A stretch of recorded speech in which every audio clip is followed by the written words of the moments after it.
Hello, it's Keith from Kinvert, and we are going to be going over an example of actually using a graph of a line, so like y equals mx plus b. So hopefully you're aware of this by now. Y equals mx plus b. Y is the dependent variable, m is the slope, x is the independent variable, this is the one that we're going to be changing, and b is the y-intercept. And so you can visualize this on a 2D graph, and it might look something like this. This point here is b, where x is 0, and then m is the slope. Alright, so one example of this, and again we're just using the equation y equals mx plus b. And so let's say that we've got some sensor data coming in. And so the lowest end of the sensor is a 16, but we really want that to kind of map to 0. And then we've got a value coming in of 252, for example, and we want that to map with 100. Does that make sense? So we've got, this is our x value, and this is the desired y value. This is the other x value, and this is the desired y value. To find this, we need to do simultaneous linear equations. There's multiple ways to do it. Now I'm going to have you try to actually go through and do the math yourself, but I'm going to end up getting you the correct answer, right? So here's what we're looking at. So we've got the x values. We know that at an x of 16, so let's just say that that's here, we want y to be 0. So here's one of our desired points. And then at the other spot, we've got at x of 252, let's say that's here, we want a y of 100. Let's say that's approximately here. This is just to help visualize it. Let's see how straight I can draw this line. Not too shabby. So we want to find the y equals mx plus b for this. So first, try to take a second, and I'll tell you when you're going to try to pause the video and try to think about this, right? How would you set up, because you've seen simultaneous linear equations hopefully before, and they're going to look something like, there's different ways to write them, but one example might be 3x plus 2y equals 7, I'm just making these up, and 4x minus 5y equals 10, I don't know, I'm just making things up. But then you would try to solve for x and y. And there's other ways to, you don't have to write it in that form.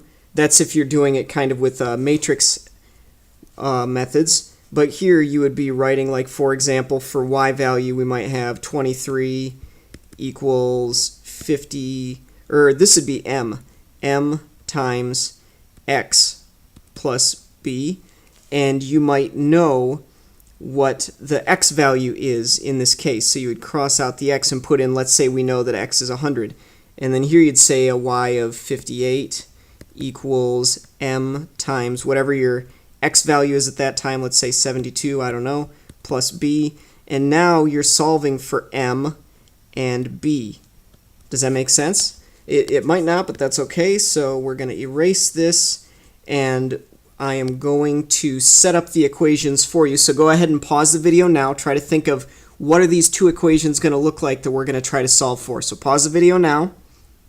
3, 2, 1, pause, ready? So now I'm going to start going over it. So what is the desired y value? For the first equation, it's 0. 0 equals m times x. What is x? X for this one is 16. So we're going to put a 16 here, plus b. M and b are now our unknowns.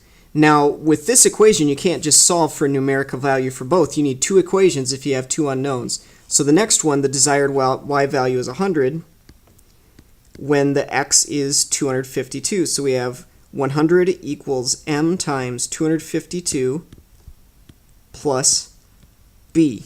And then you will try to solve this equation to try to find the values of m and b. Alright, so hopefully you figured that out. If not the end of the world. You'll have other top opportunities to try to figure these things out. So now what we're going to do, I want you to pause the video again and try to solve these equations. Try to find the m and the b so that we can find the line equation, the y equals mx plus b form of equation to get this, so that if I get a measurement of 82 or something, it'll find the y. Let's say this is 82, that is a beautiful 8, and then find the y value for that. Does that? Oh, that was probably drawn in the wrong spot. It should have been somewhere over here. But anyway, you get the point, right? For an x value of 82, we should be able to solve for the y. So try to find the y equals mx plus b function that is going to get us this line so that we can find for any given x between 0 and 255 or whatever that we're going to get a good y value. So go ahead and pause the video now and see if you can solve that, and I'm going to come back and answer it. Ready? 3, 2, 1, here we go. Okay, so we're back. All right, now first let's do some gut checks here, okay? So first of all, b should be negative, right? Because we can see that it's going to intercept the y below the x-axis. And then the other thing that we can see is this slopes in a positive way. So as x is growing, so is y. So we should be able to say that, you know, that the m value should be, and we can look, 16 to 0, those are pretty close, 252 to 100, so the slope is close to half-ish, and the b value is going to be kind of small, but negative. So let's take a look at what we got. I'm not going to go over the solution for this, I'm going to give you the answer. So what we end up with is an m value of 0.424 approximately. So this is m, and then for b, we have a negative 6.78. And let's do another gut check here. So let's see if this works. So we're going to put in a 0 for x. Does that make sense? Wait, no, because that's going to fall between these. So let's put in 16 for x and see if it still works. Okay, so we're going to do 0.424 times 16, and we're getting a 6.78. You can do this on your own, and then I'm going to subtract. Oh, and it did work out. Okay, and then because once you get, so let's do it. So the 0.424 times 16 minus 6.78, and we do get essentially 0. And let's do it on the other end of the scale here. So we're going to go 0.424 times, now it's going to be 252, and subtract away from that 6.78. Because again, this is the form of y equals mx plus b. So I'm going to punch this in my calculator. 0.424 times 252 minus 6.78, and I got, I'll write out all the decimals. I got 100.068 is what I got, right? And so this is close enough, right? This is an engineering example. This isn't analytical math. This is a practical application. And for what I'm doing here, I'm happy. 100.068, that's close enough to the 100 that I desired. And the 0, if I really punched that out, maybe it wouldn't have been exactly 0. It could have been off by a small amount, but I'm happy. We've got it working. So had we made, this example is very similar. This is from real life. Our students had a joystick. So like from a video game, just one of these little joystick looking dealios. And they were controlling some robots. And the lowest value, when the joystick is rocked all the way this way, they were getting a 16. And then I don't remember if this was really 252, but it was less than 255. And it was like more than 220. When they rock over here, and so they want this to be like 0% throttle, this 100% throttle, and that's how we ended up with our desired numbers, and we ended up with an equation very similar to this. I'm not going to dig up the code that they wrote, but we would have ended up with an equation very similar to y equals mx plus b. So let's write it out. Final equation, y equals m, so 0.424, so that's the m, x plus b, that's a negative 6.78.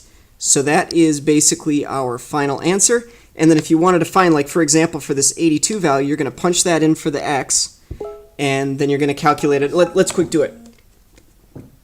So I'm going to say 0.424 times 82 minus 6.78, and see if you can get it. All right, pause the video, right?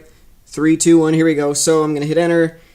27.99 is basically what I got. So 27.9, more or less, 27.99. So that's what we ended up getting at this 82 value. This should have gone over and hit a spot at 28-ish. Does that make sense? So anyway, hope this was helpful. We're going to have a lot more of these. And again, this is Keith from Kinvert, and we're here to help you guys learn some math. Thanks a lot. Bye.